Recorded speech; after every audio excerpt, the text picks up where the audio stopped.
Every night, long after the world had gone to sleep, Emily quietly stepped into the silence of downtown office buildings. Armed with nothing more than a mop, a bucket, and her unwavering sense of duty, she scrubbed floors and wiped desks with care no one ever noticed. Most people didn't even know her name. To them, she was just the cleaning lady, polite, invisible, and always gone before sunrise. But behind her calm eyes was a woman carrying a quiet strength, the kind that comes from years of surviving without complaining. Emily wasn't after praise or recognition. She just wanted to earn enough to pay rent, take care of her son, and keep life moving forward, even if that meant working through the night while the rest of the world slept. She had no big dreams, no drama, just the rhythm of a life built on quiet sacrifices. But then, on a cold Thursday night in early winter, something unexpected happened, something that would shake that quiet life to its core. As she was cleaning the corner office on the top floor of a building she rarely visited, she noticed a thick envelope tucked between a stack of files. At first, she ignored it. It wasn't her business, but something about how it was hidden, stuffed behind folders as if someone didn't want it to be found, made her pause. Emily picked it up with hesitation, her hands trembling just a little. It was sealed, addressed only with a first name. The weight of the envelope felt different, heavier than normal mail. Against her better judgment, she stared at it for a long moment, torn between doing the right thing and listening to the gut feeling she couldn't explain. She had no idea then that the contents of that letter would pull her into a story far bigger than anything she'd ever imagined, one that could either destroy the fragile stability she'd built or finally give her the life she deserved. What was in that letter? Who was it really meant for? And why did it seem like someone had gone to great lengths to keep it hidden? Emily's life was about to change, but not in the way she expected. Emily slipped the envelope into her coat pocket, her heart pounding faster than it had in years. As she wheeled her cleaning cart out of the office, every hallway suddenly felt longer, every sound sharper. She kept glancing behind her, as if someone might be watching, but the building was as empty as always. The quiet hum of ceiling lights and the occasional creak of vents were the only company she had. Still, something about that night felt different, off. Like she had just crossed an invisible line she couldn't go back from. At the bus stop, she sat with the envelope still untouched in her pocket. She stared out into the dark street, her mind racing. Emily was never the curious type. She didn't like drama, didn't snoop, and had learned a long time ago that other people's problems usually brought more harm than good. But this felt personal in a way she couldn't explain. The name on the front of the letter was Daniel, a name that sparked something deep in her memory, though she couldn't place it. The next morning, back at her small apartment, Emily quietly got her son ready for school. 12-year-old Noah was the one thing that kept her grounded. He never asked for much, just a packed lunch, a little help with homework, and her time. She didn't want to bring anything messy into their simple life. Still, when the door closed behind him, she sat at the kitchen table, stared at the envelope, and traced the name with her fingertip. Daniel, she whispered it like a question. Why did it sound so familiar? She didn't open it. Not yet. Instead, she started digging. At her next shift, she found excuses to go back to the same floor. She peeked at office doors, checked nameplates, scanned documents left on desks. No one named Daniel worked there. In fact, the office she'd found the letter in belonged to a woman, a high-ranking executive she'd only seen once. The mystery deepened when she overheard two employees talking about a major lawsuit the company was trying to keep under wraps. Something about missing files, a whistleblower, betrayal at the top level. Suddenly, the letter in her coat pocket wasn't just a lost piece of mail. It might be the key to something much bigger and far more dangerous than she ever expected. The days that followed were anything but normal for Emily. She still showed up for her shifts, still scrubbed floors and emptied trash cans, but her mind was never really in it. The letter was all she could think about. Every time she passed that top floor office, her heartbeat picked up, wondering if someone had noticed it missing.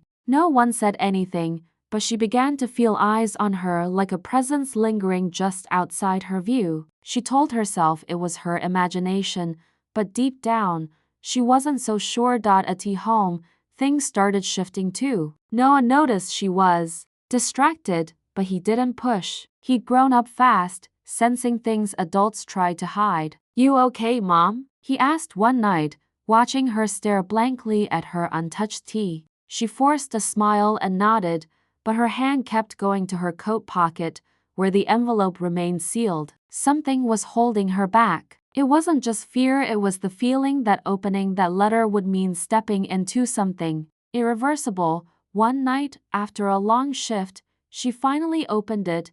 Inside wasn't just a letter. It was a series of typed documents, emails, and a short handwritten note. The note said, "Daniel, if you're reading this, you're the last person I can trust. What they're doing isn't just illegal, it's dangerous. I've made copies, but I don't know how long I'll stay safe. Keep this safe, or everything gets buried." There was no signature, no clear explanation, but the email scans of them talked about data manipulation, hiding safety violations, and one line that stuck with Emily like a burn: "If this gets out, lives could be at risk."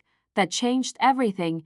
Emily wasn't just holding evidence of office politics. This was something darker. Someone, maybe that executive, had risked everything to pass on this information, and now it had ended up in the hands of a janitor who barely had enough money to keep the lights on. What was she supposed to do with it? Who could she even trust? Meanwhile, at the office, the atmosphere had shifted. One of the regular receptionists had suddenly stopped showing up. Another worker got fired without warning. Whispers floated through break rooms about cover-ups, firings, someone leaking secrets. Emily stayed silent, but her silence, she soon realized, might not be enough to keep her safe.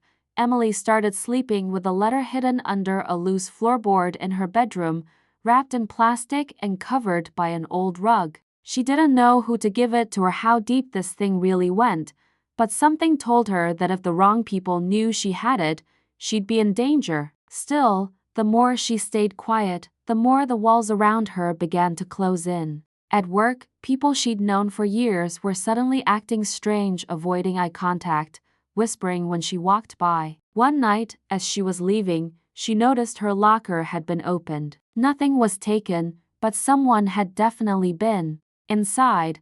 The final straw came when she saw a black SUV parked outside her apartment building 2 nights in a row. It wasn't anyone she recognized. The windows were too dark to see inside, but it didn't feel like coincidence. Emily started taking different routes home. She switched buses, walked extra blocks. Still, that tight feeling in her chest never left. It was like someone was always a step behind her, watching.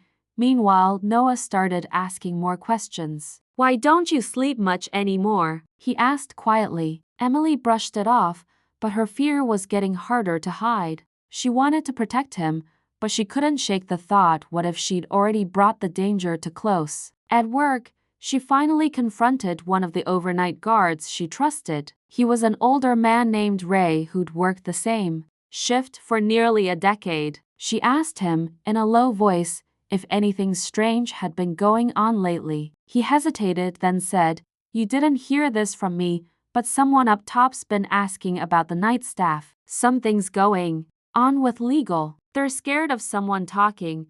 That night, when Emily returned home, the front door to her apartment was cracked open. Her breath caught. She stood frozen on the stairs, listening. There was no sound inside, no sign of forced entry. But the door had been locked that morning, she was sure of it. She stepped inside slowly, heart pounding in her ears. Everything looked normal until she saw it. The floorboard she'd hidden the letter under was slightly raised, and the envelope was gone. Emily froze, staring at the lifted floorboard like it had betrayed her. Her chest tightened as she dropped to her knees and pulled it open. The envelope was gone, every single page, every document, the handwritten note vanished. Her first thought was Noah. She rushed to his room, heart in her throat. He was there, asleep, completely unaware of the storm brewing just beyond their walls. She let out a shaky breath, trying to keep her panic from spiraling. Whoever took it hadn't touched him. Yet, she didn't sleep that night. Her mind ran through every possibility. Had someone followed her from work? Had Ray told the wrong person? Or worse, was someone in the building watching her? The next morning, she checked the hallway cameras only to be told they weren't working last night. That confirmed it. Whoever took the letter had access, and they didn't want her to know how close they really were. But then came the twist she never expected. Later that day, tucked under her apartment door, she found a single sheet of paper. No envelope, just a short typed message.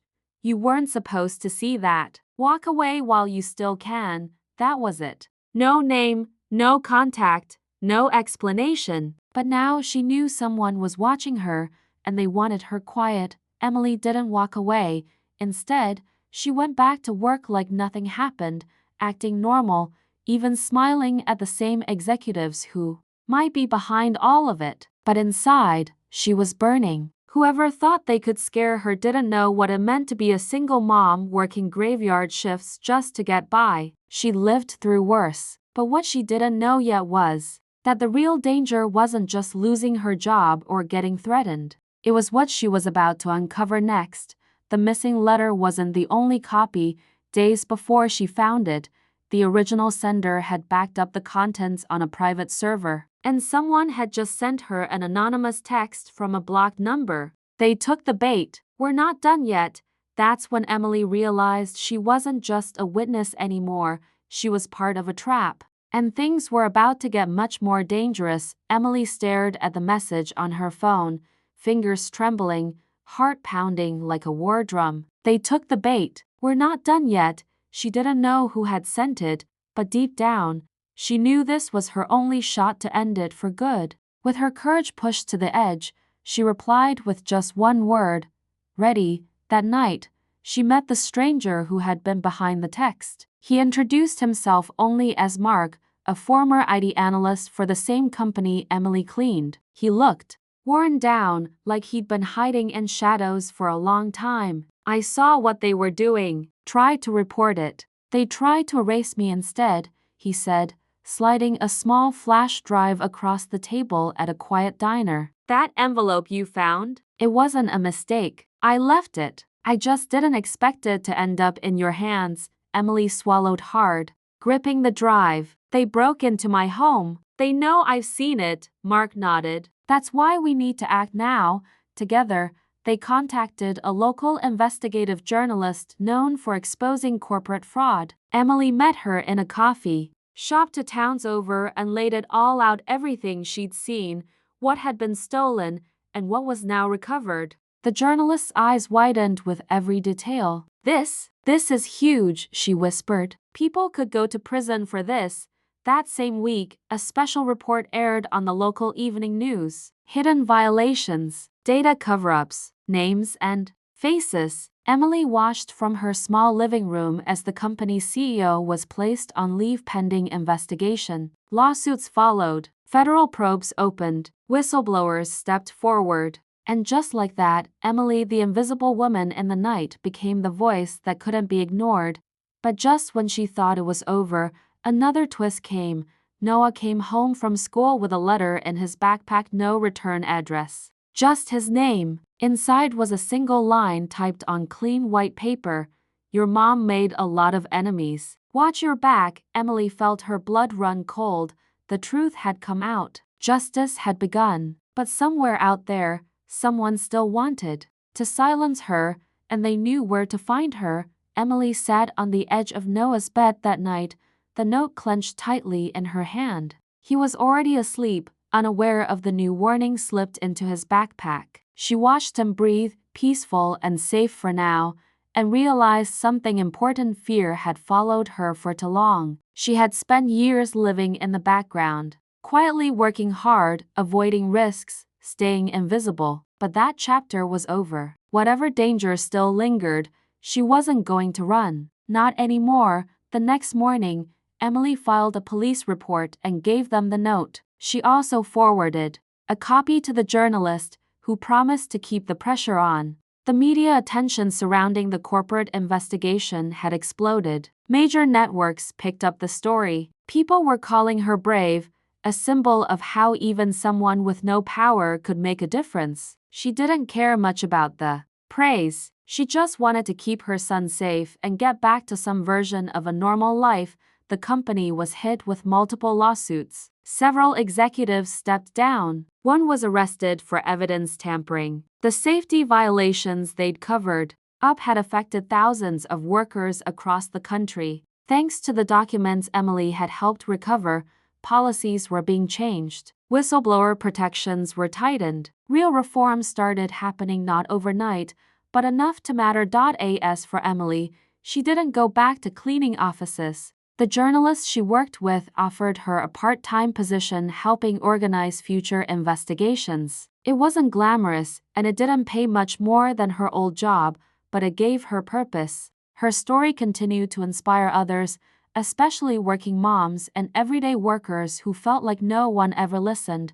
One afternoon, months later, Emily found herself back at that same coffee shop where she met Mark. A new note waited on the table when she sat down. This time, though, it wasn't a threat. It simply said, "You did good. Stay strong. They're watching, but so are we." Emily smiled faintly. The fear was still there, but so was something else: strength. She had gone from being invisible to unforgettable, not by chasing attention, but by doing what was right. And that simple woman who once cleaned floors in silence, she became the reason truth came to light.